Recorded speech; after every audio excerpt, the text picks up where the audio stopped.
Abram suas Bíblias em Gálatas, capítulo 4, versículos 8 a 20. Antes de conhecerem a Deus, vocês eram escravos de supostos deuses que, na verdade, nem existem. Agora que conhecem a Deus, ou melhor, agora que Deus os conhece, por que desejam voltar atrás e tornar-se novamente escravos dos frágeis e inúteis princípios básicos deste mundo? Vocês insistem em guardar certos dias, meses, estações ou anos. Temo por vocês. Talvez meu árduo trabalho em seu favor tenha sido inútil. Irmãos, peço-lhes que sejam como eu, pois eu também sou como vocês. E vocês não me trataram mal, e certamente se lembram de que eu estava doente quando lhes anunciei as boas novas pela primeira vez. Embora minha saúde precária fosse uma tentação para me rejeitarem, vocês não me desprezaram nem me mandaram embora.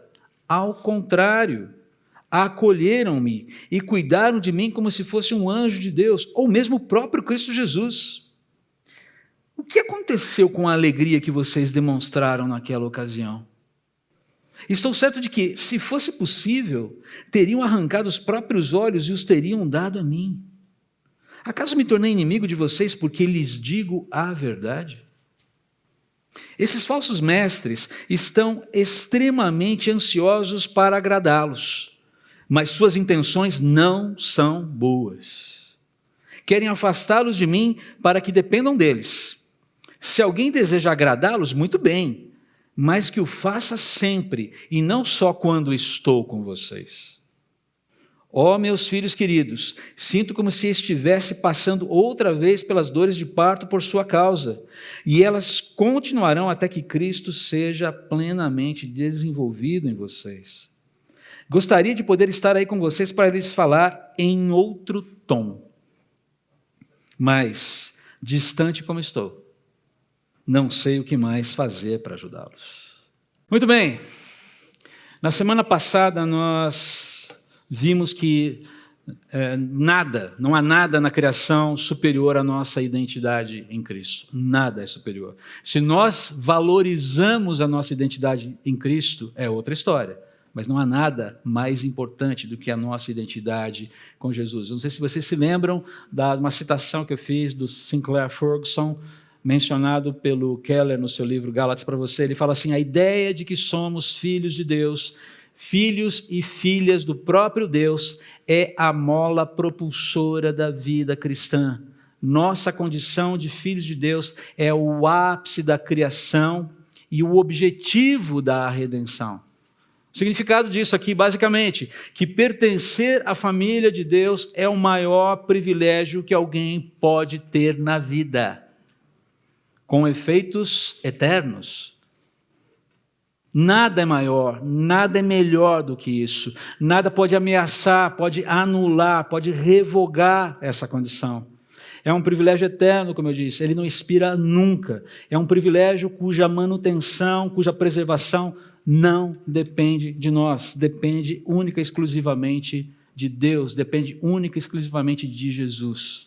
E por isso tudo, como nós vimos na semana passada, esse privilégio deve ser celebrado com maturidade, com consciência, com liberdade, com gratidão. Muito mais do que você celebra a conquista de um título de Fórmula 1 do seu piloto preferido, muito mais do que você celebra a conquista do seu time de futebol, muito mais do que você celebra a conquista de uma nova posição de trabalho, muito mais do que a celebração que você faz quando você recebe aquele bônus maravilhoso no final do ano, muito mais do que a notícia de que você vai ser pai, de que você vai ser mãe, muito mais do que a notícia de que você vai se casar na semana que vem e Jesus não voltou ainda. Que beleza! Muito mais do que tudo isso e muito mais. Percebe? O ponto é, isso é um privilégio, essa é a realidade. Se eu valorizo, se eu celebro, é uma outra história. Então, veja bem, nós precisamos articular conscientemente, intencionalmente, respostas maduras, que celebram a liberdade consciente de sermos filhos de Deus, de sermos filhos adotados por Deus. e somos gratos por isso. Aquela história de sair debaixo da escrivaninha, sabe, de ficar escondido ali debaixo da escrivaninha, aqui eu estou protegidinho. Não, você está na casa do Pai, você não precisa ficar escondido. Vai brincar no quintal, vai subir na mangueira, sabe, vai brincar com os irmãos, vai viver a vida de forma intensa. Mas quando isso não ocorre, e eventualmente não ocorre, nós vamos ser advertidos por Deus. Sempre que a gente está ali aquém, a gente está em meia fase, está aquém da conta, está meio desviado desse processo. Desviado é uma palavra ruim. A gente está um pouco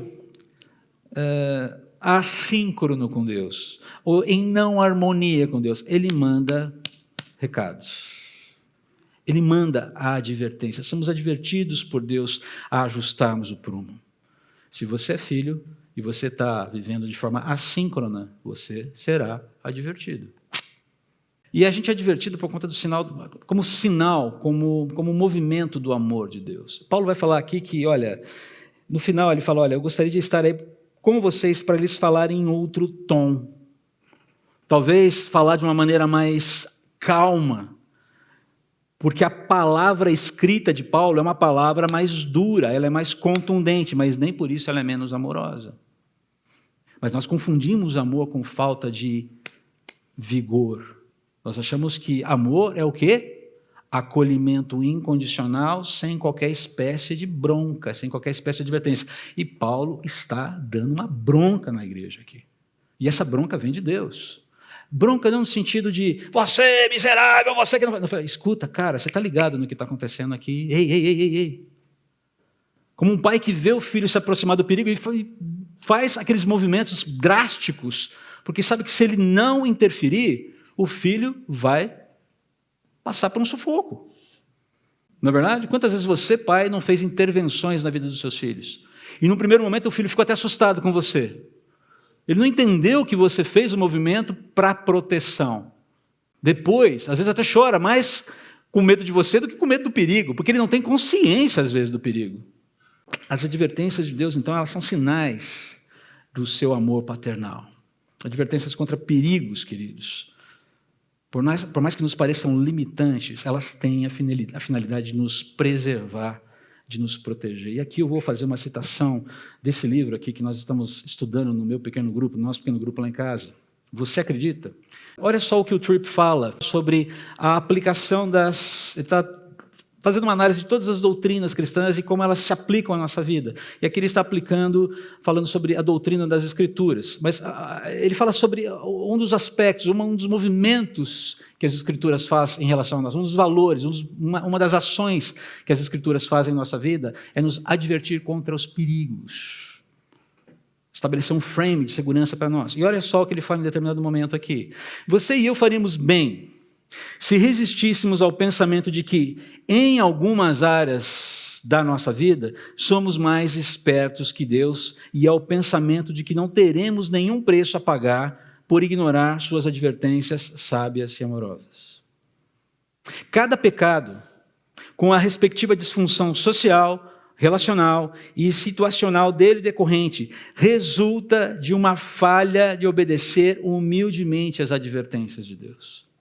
E lembre-se, ele não apenas nos alerta, mas também nos dá a graça de que precisamos para viver segundo as suas advertências. Basicamente, o que Paulo está fazendo em Gálatas é isso, falando assim, olha, parem de querer bancar os espertos com Deus e parem de seguir quem banca o esperto com Deus. Esse é o recado. Parem de querer bancar os espertos com Deus, de achar que vocês sabem mais do que Ele sobre o que significa ser salvo e como viver uma vida santa. E parem de seguir quem se acha muito esperto. Porque é isso que está acontecendo, Gálatas. E isso está fazendo mal para vocês. Paulo utiliza aqui nesse texto que nós lemos há pouco, dois contrastes que nada mais são que advertências cheias de amor, que tem uma única finalidade, um único propósito aqui. O objetivo é reconduzir aqueles irmãos ali daquelas igrejas na Galácia, reconduzi-los à dependência da graça de Deus, porque eles estavam autônomos, estavam andando fora da graça. Isso não significa que eles estavam perdendo salvação, não significa perder salvação. Por favor, não faça essa associação. mas significa aqui, ok, Deus, obrigado, eu já entendi o recado, agora eu dou conta, eu vivo sozinho. O importante é o seguinte, eu recebi o selinho de que vou para o céu, ganhei um stamp aqui na minha testa, salvo, está garantido, tem um QR Code aqui, quando eu chegar lá na porta do céu, vão passar o scanner, aprovado, é só entrar, mas daqui até lá, eu vivo do meu jeito, eu dou conta de viver a minha santidade, eu dou conta de construir a minha espiritualidade, o combo que eu quiser, porque afinal de contas eu sou livre em Cristo, não é verdade? Joinha, não é? Não, não é assim que funciona. Você é livre, sem dúvida. Você não depende do cumprimento da lei para ser salvo. A gente já tem falado isso.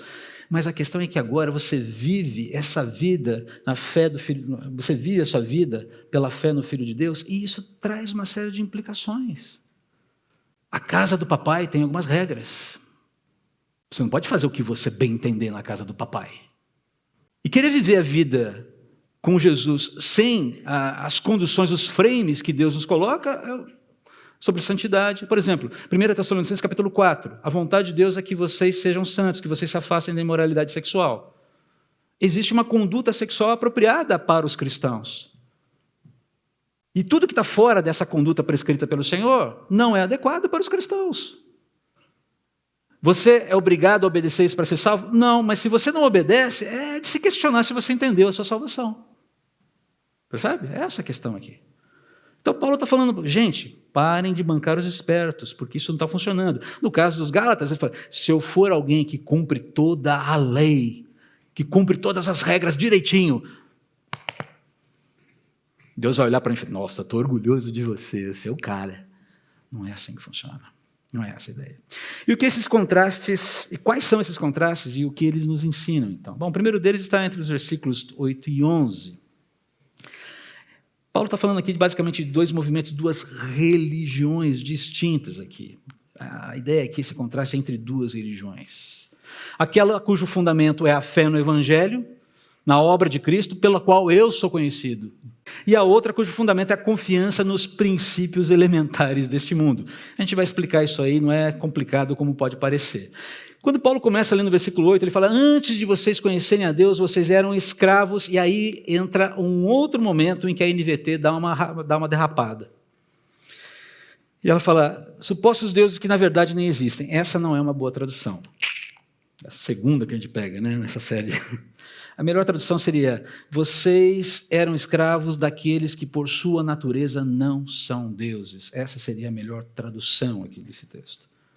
A ideia dessas pseudodivindades, né, de que elas não são comparáveis a Deus, elas não têm a mesma essência, atributos, poder de Deus, elas não podem ser consideradas Deus. Deixa eu aqui fazer uma remissão, deixa eu fazer aqui um parêntese para explicar um pouquinho melhor isso aqui. Paulo vai falar aqui que, pega aqui, né? Antes de vocês conhecerem a Deus, antes significa que essa turma vivia no paganismo greco-romano. Como qualquer outro tipo de paganismo, vai buscar resolver o seu ímpeto religioso sem olhar para o Deus que se revela nas Escrituras, ok? Quando a gente fala de paganismo, é qualquer movimento religioso que não tem como objeto o Senhor Jesus. Tá? Então, essa é a visão mais ampla aqui. Então, eles adoravam qualquer coisa que não fosse o Deus da Bíblia. E quando a gente vai para isso, a gente vai chegar naquilo que a gente chama de ídolos. A adoração ela tem um formato final, ela tem um ídolo colocado aqui. E, embora os ídolos nada sejam em si mesmos, a gente vê isso nas Escrituras, em 1 Coríntios, capítulo 10, versículo 20, Paulo diz que há forças espirituais malignas agindo por trás desses ídolos. Não é uma coisa neutra. Não tem neutralidade aqui. E quem adora ídolos fica à mercê dessas forças por trás deles. Não é Zeus o problema. Não é Apolo o problema. Mas há forças atuando ali para enganar, para ludibriar. Quais são os motores da adoração pagã? Pavor da divindade, de não ser fulminado por ela, um pavor. Você fala, mas isso não é de todo ruim, no Antigo Testamento havia também, ok, mas é um pavor que tenta apaziguar a ira da divindade, porque não confia nos seus impulsos violentos. E se você for olhar, por exemplo, a cosmogonia grega, você vai ver que Zeus não era um cara muito gente boa, não. Era safado, cabra safado. Zeus era terrível. Então o pessoal tinha mais aquela ideia de deixa eu tentar agradar a fera, porque se pelo menos se eu ficar de boa com ele, talvez ele me esqueça aqui. Essa era a relação com a divindade. Então os motores de adoração pagã, favor, mas também usura. Eu vou agradar, porque quem sabe aí eu recebo alguma coisa em troca. O propósito é sempre buscar o favor da divindade através de um sistema de troca. Queridos, todas as religiões funcionam assim, exceto o Evangelho. Veja bem que eu falei, exceto o Evangelho. Porque mesmo dentro da cristandade, o sistema de troca está ali funcionando desde sempre. E a forma da adoração pagã? Troca baseada em meritocracia.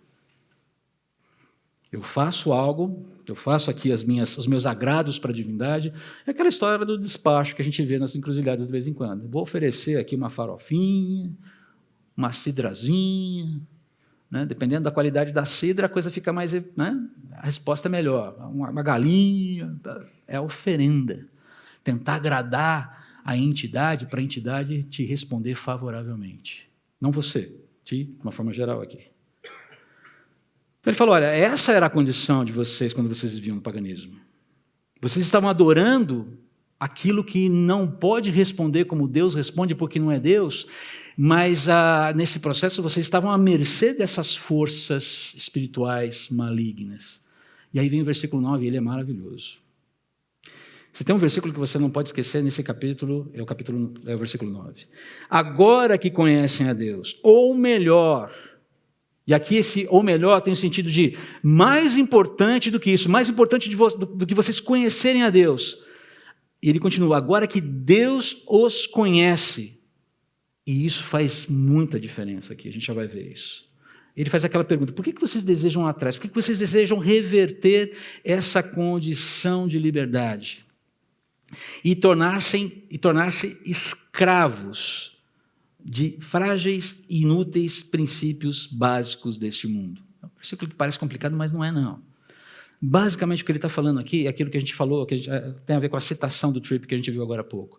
Por que vocês estão tentando ser mais espertos do que Deus, caindo na besteira de achar que podem edificar a sua santidade sozinhos e com isso merecerem de Deus o que quer que seja? É basicamente isso que ele está falando. Ele falou, e aí vem a associação meio estranha. Ele falou, gente, isso é próprio do paganismo. Esse tipo de atitude, queridos crentes da Galácia, é próprio do paganismo. É o pagão que tenta salvar a si mesmo. É como se eles se perguntassem, vocês estão querendo voltar para o paganismo, então? É isso? É isso? Porque a atitude é uma atitude pagã. Apesar de estar travestida de pseudo-piedade religiosa judaica. Você acha que Paulo está exagerando aqui? Você acha que isso não tem nada a ver com a gente? Mas que bom que isso aconteceu lá com os Gálatas, a gente não está vivendo nenhum problema aqui. Ufa, que legal. Sabe como o paganismo se manifesta na vida cristã? Você tem ideia? A hora que eu falar, eu acho que você vai concordar comigo. Sabe como o paganismo se manifesta na vida cristã? Quando os crentes, os cristãos salvos por Jesus, eles sequestram as disciplinas espirituais para barganhar com Deus. Leitura e estudo das Escrituras. Senhor, o senhor viu como eu li a Bíblia mais um ano? Aquelas pessoas que usam, né? Senhor, leio as Escrituras diariamente, 4 capítulos todo dia, leio a Bíblia, usam disso como uma espécie de poder de troca com Deus. Como se isso lhes conferisse automaticamente maior espiritualidade, maior maturidade, ou faixa preta gospel, hiper trooper ali. Não, ler a Bíblia é muito importante, ok, queridos? Não estou dizendo que não é. Mas essa ideia de sequestrar as disciplinas espirituais para uma troca, uma barganha com Deus. Olha só como eu sou um bom crente, olha só como eu ando com Jesus, olha só como a minha vida é abastecida pelos valores. Leia a Bíblia e faça oração, mas não use isso para barganhar com Deus, essa é a ideia. Quer ver uma outra? Jejum. Qual a finalidade do jejum, igreja? Qual é a finalidade do jejum? Ter experiências místicas com o Todo-Poderoso? Passar por experimentações de enlevo espiritual? Ou simplesmente declarar para Deus: Senhor, eu tenho um problema e eu não dou conta de resolvê-lo sozinho, eu preciso da tua intervenção, tenha misericórdia de mim, porque olha só o meu estado. Jejum é rendição. Jejum é pedido de socorro. Um pedido de socorro que está buscando o favor de Deus, mas não essa intervenção à base de troca. Eu não tenho nada para te oferecer, então eu te ofereço o meu jejum. E o jejum significa o quê? Falência. Eu estou falido, tenha misericórdia de mim. Eu tenho visto cada coisa com relação ao jejum que tem me deixado bastante preocupado. 40 dias de jejum, gente falando, fiz um jejum de 7 dias, fiz um jejum de 10 dias, tem gente falando que fez jejum de 40 dias. Eu falo, uau! Rapaz, o que é esse toucinho aí na tua barriga, hein? Como, hein? Estou dizendo que não fez, mas... E a pergunta é, qual a finalidade disso? O que você está querendo comunicar com isso? Olha, meditação, adoração, serviço, comunhão, contribuição, todas essas disciplinas espirituais podem ser sequestradas por uma pauta usurária. Podem. Quando você lê lá Malaquias 3,10, quando Deus chega e fala assim, trazei os dízimos à casa do Senhor, fazei prova de mim, e vejam se eu não abrirei sobre vocês os tesouros do céu, as portas do céu, e papapá, papapá, papapá, papapá. Qual é o sentido de fazer prova de Deus nessa hora? Ué, Deus não está falando para a gente fazer uma troca com Ele? Traga o dízimo e Ele vai abençoar? Não, não é isso.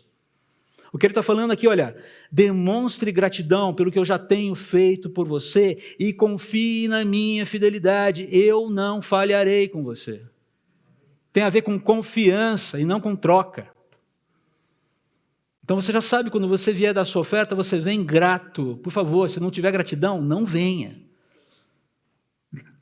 Oferte com gratidão e como prova, como testemunho de que você confia nas provisões de Deus. Dê 10 que Deus vai te retornar 100. Dê 100 que Deus vai te retornar 1000. É o melhor investimento, né? E se não vem? O irmão não teve fé. É terrível isso. E muita gente entra nessa loucura. Porque as motivações estão erradas. A ideia é meio que sequestrar Deus com aquela... Senhor, olha, eu estou fazendo tudo direitinho, tá? Então não vá falhar comigo, não me decepcione. A gente sabe que se dependesse da nossa conduta diária para sermos abençoados por Deus, a gente estaria, como se diz lá em Piracicaba, estaria na roça. Né? Essa é uma postura legalista, queridos, que se assemelha à postura pagã descrente. Não precisamos ler, mas você pode se lembrar muito bem dessa postura arrogante, né? Essa postura de troca. Aparece lá naquela parábola do fariseu e do publicano, lá em Lucas capítulo 18. Lembra-se do publicano, do fariseu, se apresentando diante de Deus junto com o publicano? O publicano lá, Senhor, tem misericórdia de mim porque eu sou pecador. O publicano é o cobrador de impostos, né? Que era tratado como um traidor ali. Né? Se você assiste a série The Chosen, você lembra, lá, Mateus era um publicano. Ninguém gostava de Mateus, porque ele trabalhava a serviço do inimigo. Né? Mas o que o fariseu, o mestre, o fariseu, o religioso, estava falando de si para si? Senhor, eu te dou graças a Deus porque eu não sou como os outros homens. Eu sou melhor. Eu estou num outro naipe. Né? Eu faço isso, eu faço aquilo. Pá. Ele começa a dar suas credenciais. Olha o meu DNA, como é bom. E aí Jesus faz a pergunta, qual desses voltou justificado para casa? E o mais interessante é que todo mundo não tem nenhuma dúvida, quem volta justificado para casa é quem se humilhou na presença de Deus. Então, vamos fazer a mesma coisa. Queridos, essa era exatamente a situação dos Gálatas. Olha só no versículo 10, vocês insistem em guardar certos dias, meses, estações ou anos. O que Paulo argumenta aqui é que apesar da embalagem ser diferente, o judaísmo agora, no lugar do antigo paganismo, o conteúdo era o mesmo, uma religiosidade inútil, escravizante, que tenta sequestrar Deus com base no seu próprio mérito. Está vendo? Estou seguindo tudo direitinho. Está aqui, estou planilhando tudo no Excel, hein, Deus? Fiz a leitura, fiz a oração, dei o dízimo, participei do evento tal, já não sei o quê, ajudei os pobres, olha só a minha lista de benfeitorias. Olha só como eu sou uma pessoa virtuosa. Que você queira controlar a sua leitura bíblica, eu acho fantástico, porque eu preciso de controle, senão me perco. Mas não para, nossa, estou bem, hein? Li a Bíblia toda esse ano mais uma vez, que beleza. Percebe? Versículo 11, Paulo fala, temo por vocês. E Paulo parece sugerir nesse momento, ou a possibilidade de que aquelas pessoas não tenham entendido a mensagem do Evangelho, ou que correm um sério risco de perderem a alegria, de perderem o vigor na sua caminhada com Jesus, ou ambos. E, eventualmente, o testemunho fica prejudicado nessa hora. Não existe nada pior dentro de uma igreja do que gente legalista que bateu um crente novo ali, uma pessoa que está conhecendo o Evangelho agora, você já começa com uma série de regras para ele. Pá! Já vem com uma lista. A pessoa tem que... Você já começa a medir a pessoa de cima a baixo. A maneira como se veste. Ele fuma. Ele fuma. Pecado mortal. Talvez ele lute o resto da vida com o vício do fumo. E eu vou entrar na trincheira com meu irmão e vou amá-lo e ajudá-lo a sair desse negócio. Porque aquelas fragilidades estão ali. Algumas pessoas vencem com muita facilidade pela graça de Deus, outras não pela graça de Deus. E Deus continua sendo bom, Deus continua sendo Deus da mesma forma. E, eventualmente, o mais fraco em uma determinada área está ali para que eu possa cumprir o meu chamado e ajudá-lo a ser mais parecido com Jesus. Eu não estou pronto. Eu sei o quanto a minha esposa tem que se esforçar para me amar muitas vezes. Como é que eu posso exigir perfeição se eu não tenho perfeição? Se eu preciso ser visto pela cruz, através da cruz. Mas a gente tem, né, mas eu tenho aqui um histórico, eu tenho uma bagagem. Não é assim. O que chama atenção aqui, eu quero voltar rapidamente à ideia aqui no versículo 9, é que Deus nos conhece. É isso que sustenta a vida cristã. Eu sou conhecido por Deus. Os cristãos não precisam cair nessa armadilha da vida que tenta agradar a Deus para ser aceito. Eles já são aceitos. A gente já é família. Eu já sou filho. A minha filiação não depende disso. Não depende de eu ser um bom menino. Eu quero ser um bom menino porque eu amo o pai que me adotou. Mas não para que ele goste mais de mim. Ele já gosta de mim muito mais do que eu mereço. Como ele gosta. Vai gostar assim, lá na eternidade. Não, já gosta aqui agora. Os cristãos não precisam cair nessa armadilha, queridos, porque o fato de sermos conhecidos por Deus é o que sustenta a nossa relação com Ele, e não o contrário. Olha só que bonita essa citação do Keller, no livro Gálatas para você. O que faz de alguém um cristão não é tanto o fato de conhecer a Deus, mas de ser conhecido por Ele. Conhecer na Bíblia significa mais do que ciência intelectual. Conhecer alguém é estabelecer relacionamento pessoal com o outro. Portanto, não é tanto seu afeto e amor por Deus, mas sim o afeto e amor dele por você que faz de você um cristão. O conhecimento que Deus tem de nós continua determinado e sólido, ainda que o meu conhecimento de Deus, o seu conhecimento de Deus fraqueje, falhe. O dele não falha. O dele não oscila, porque o meu oscila. Que alívio, hein? O grande fundamento da certeza cristã não é quanto do nosso coração está voltado para Deus, mas quão inabalável é o coração dele voltado para nós. Pense aqui, rapidamente comigo. Que ídolos você corre o maior risco de servir hoje? Tua carreira?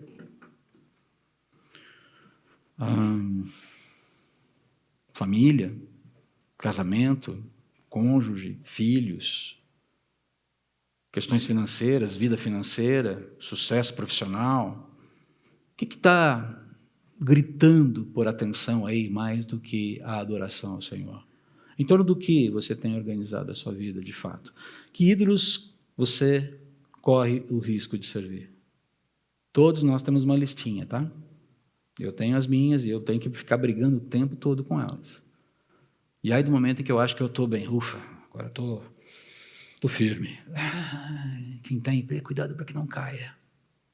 Segunda pergunta, como o fato de Deus conhecer você dessa forma te tranquiliza hoje?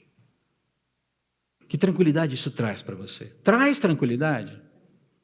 E aí você sabe, esse é o momento de falar, esse é o momento de falar. Era a hora de você ter uma reação pentecostal e dizer, glória a Deus, aleluia. Porque essa é uma realidade maravilhosa. Até que ponto lembrar que Deus conhece você o livra da tentação de adorar ídolos? Identifique os ídolos. Eles existem, tá?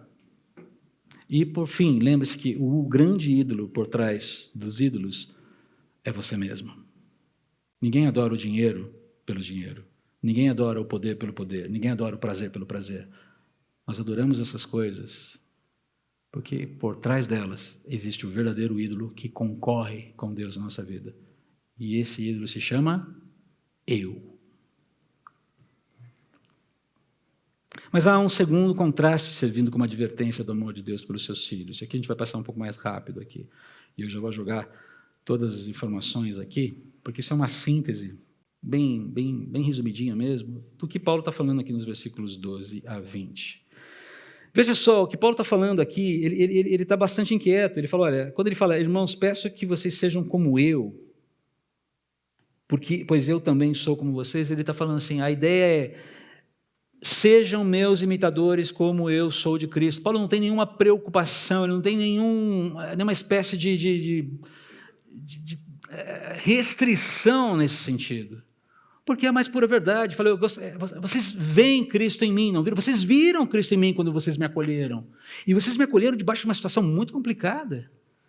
Muito provavelmente ali, aquele espinho na carne que é dito, que Paulo tinha, era uma doença visual, uma doença nos olhos, que era um peso para ele, e acabava sendo um peso para as outras pessoas. Chega um momento que ele fala assim, olha, se vocês pudessem, teriam arrancado os seus próprios olhos para me dar. Então, alguns comentaristas diziam, olha, muito provavelmente, a limitação de Paulo era uma limitação visual. E isso era um peso para ele. E acabava sendo um peso para os outros. Ele fala, eu fui parar em vocês, olha só que interessante, eu acabei chegando aí debaixo de uma condição de fragilidade. E foi nessa condição de fragilidade que vocês me acolheram e receberam o Evangelho com alegria. E o Evangelho que eu falei, que eu preguei para vocês, ele é bastante flexível. Em que sentido? A ideia aqui não é um evangelho que a gente adapta ao gosto do freguês, mas a ideia de uma mensagem que entra na realidade das pessoas, entendendo o contexto cultural em que elas estão.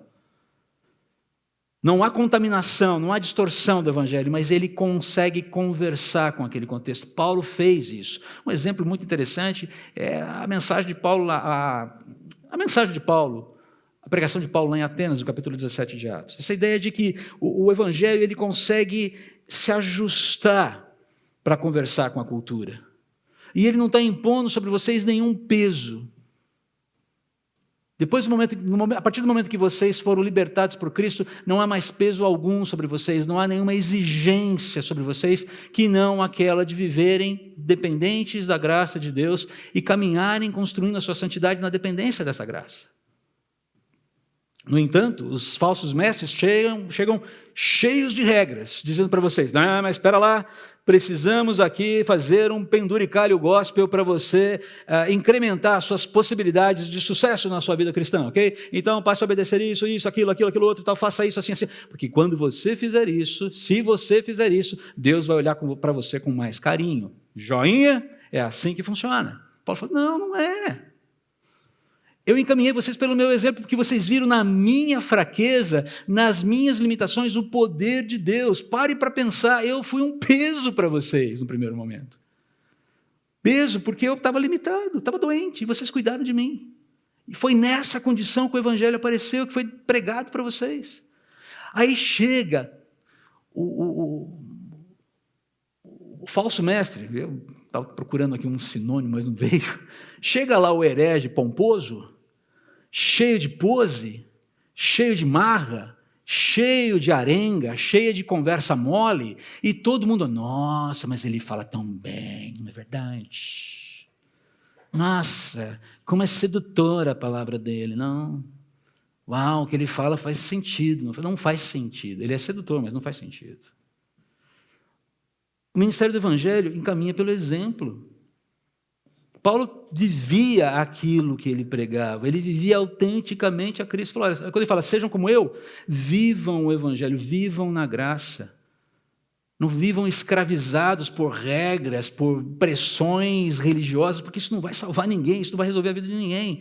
Mas, do outro lado, existe o desvio pela sedução. E, queridos, o que tem de desvio por sedução atualmente... Eu estava dando uma olhada na internet esses dias, vendo algumas coisas. Falei, deixa eu ver se eu consigo pegar algum exemplo. Não faltaram exemplos, mas eu fiquei tão desanimado com eles que eu achei melhor nem citá-los. É uma loucura o que a gente está vendo aí. É uma loucura. Você tem que ser, agora tem a igreja da escala tonal tal, né? Todo mundo usa a mesma roupa, parece um monte de gente na festa do pijama ali, né? As loucuras que estão batendo na igreja, e o pessoal está comprando isso como se isso é passaporte para uma vida espiritual mais plena. Agora, olha só, aproveita as oportunidades para anunciar Cristo.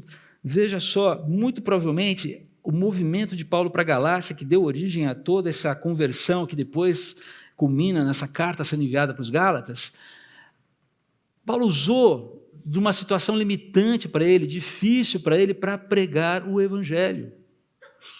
Nós precisamos entender que o nosso sofrimento, que as nossas condições, as limitações que Deus envia, nós, por exemplo, acabamos de orar pelo desafogo do país. Mas e se for do agrado de Deus? Se for da vontade de Deus, que o desafogo não venha, que o sufoco aumente. Como vamos reagir? Vamos, ok, Senhor, tá bom, me ajuda aqui a ajustar a minha expectativa, santifica a minha expectativa e me ajuda a ser sal e luz nessa situação. Eu não sei como viver dessa forma, mas me ajuda. Essa tem sido a minha oração recentemente. Continuo pedindo por desafogo. Mas, Senhor, se for o sufoco, que eu seja contado entre os fiéis, mas me ajuda, porque sozinho eu não dou conta. Eu quero uma vida tranquila. E às vezes eu quero, e na maior parte das vezes eu quero uma vida tranquila pelos motivos errados. Até para isso eu preciso de santificação. Até para isso eu preciso de ajuda. Para corrigir as razões do porquê eu quero uma vida tranquila. Não é errado querer uma vida tranquila, oramos por isso agora há pouco. Mas ela tem um propósito. Queridos, eu não estou profetizando nada aqui, tá bom? Mas estou dizendo que essa disposição, a disposição de ser fiel, tem que seguir em frente numa ou noutra forma, numa ou noutra temperatura. Pautado pela verdade. É interessante que Paulo faz duas perguntas bastante perturbadoras aqui para os Gálatas. No versículo 15 ele fala, o que aconteceu com a alegria que vocês demonstraram naquela ocasião quando eu anunciei o Evangelho, debaixo de toda aquela fragilidade que eu vivi? Porque ele fala, vocês receberam com grande alegria, vocês vibraram, vocês celebraram, vocês estavam, cara, que coisa maravilhosa! Há um Deus no céu, um único e verdadeiro Deus no céu, e Ele nos conhece. Ele morreu para pagar os seus pecados, eu não preciso ficar fazendo troca com Ele, não preciso ficar mais com medo de ser fulminado no Hades depois. Uau! Está tudo certo, está tudo pago. Sou filho, sou amado, faço parte dessa família e posso viver essa novidade de vida. Paulo fala, vocês estavam alegres com essa notícia. O que aconteceu, gente? Que fio desencapado rolou aí? Ele falou, lembra como vocês agiram? E aí ele faz uma pergunta muito perturbadora. Acaso me tornei inimigo de vocês porque lhes digo a verdade? Porque eventualmente era o que estava acontecendo. Paulo começou a ser um estorvo porque estava confrontando a igreja. Ai, Paulo, não, ai, nossa, como o Paulo é ranzinza, né? Fica aí falando coisas que a gente não quer ouvir. Me dê conforto, me dê palavras de amor, encha o meu coração, abasteça o meu tanquinho emocional, pastor. Mas não venha me falar de problemas. Ah, já chega, né? De segunda a sexta, eu já passo um sufoco, a gente já passa. Eu quero vir na igreja, eu quero viver nas nuvens, eu quero sentar aqui, quero ser abastecido com alegria, com esperança, ainda que ela não seja verdadeira, o importante é que eu me sinta bem. Paulo fala, gente, não vai funcionar. Não vai funcionar. Eu virei o inimigo de vocês porque eu falo a verdade? Não, os seus inimigos são aqueles que mentem para vocês. Os seus inimigos são aqueles que seduzem vocês com propostas, com palavras bastante adocicadas. 2 Timóteo, capítulo 4, versículos 1 a 5. Paulo está lá dando uma instrução final a Timóteo antes dele morrer, e ele fala assim, Timóteo, eu chamo a sua atenção em nome de Jesus, que é julgar os vivos e os mortos na presença de Deus. Prega o evangelho, porque vai chegar um tempo. Veja bem, isso foi falado no primeiro século, tá? Mas vai chegar um tempo em que as pessoas não suportarão a verdade, não suportarão a sã doutrina. Antes vão ajuntar para si, ou seja, vão se reunir com gente que fale coisinhas agradáveis aos seus ouvidinhos preciosos. Mas não vão falar a verdade. E eles vão falar isso para benefício próprio deles. E no caso dos líderes judaizantes, a coisa era mais maluca ainda, porque eles achavam que ao fazer isso que estavam fazendo com os crentes da Galácia, eles estavam contribuindo para a sua própria salvação diante de Deus. Olha que coisa doida. Paulo fala.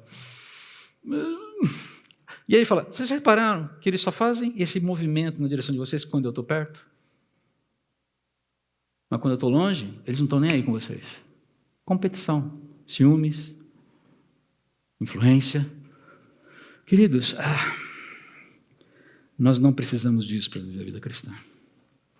Somos filhos libertos pelo Senhor Jesus. Precisamos aproveitar essa liberdade nos termos de Deus. Não importa se a vida vai ficar mais difícil ou o desafogo. Não sei o que vem pela frente. Mas como viver uma situação dramática de gente querida enferma na família, por exemplo. Oportunidade. Tenho pensado muito na Cida. E no quanto toda essa história, vocês têm acompanhado a história da Cida. E como Deus a preservou, e como Deus usou e tem usado, e pode usar, essa trajetória de manutenção da vida da Cida. Tenho pensado na vida também de pessoas que foram recentemente. Helene e eu acompanhamos 2 velórios em menos de uma semana. Pesado.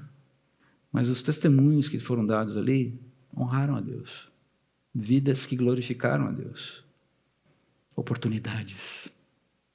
Oportunidades. Não sei, como diz o hino, não sei se vem dias bons ou maus pela frente. Mas uma coisa eu sei, em quem tenho crido. E estou bem certo que é poderoso para guardar o meu tesouro até o dia final. Uma única pergunta aqui. Todos podemos ser ministros do Evangelho a outros cristãos.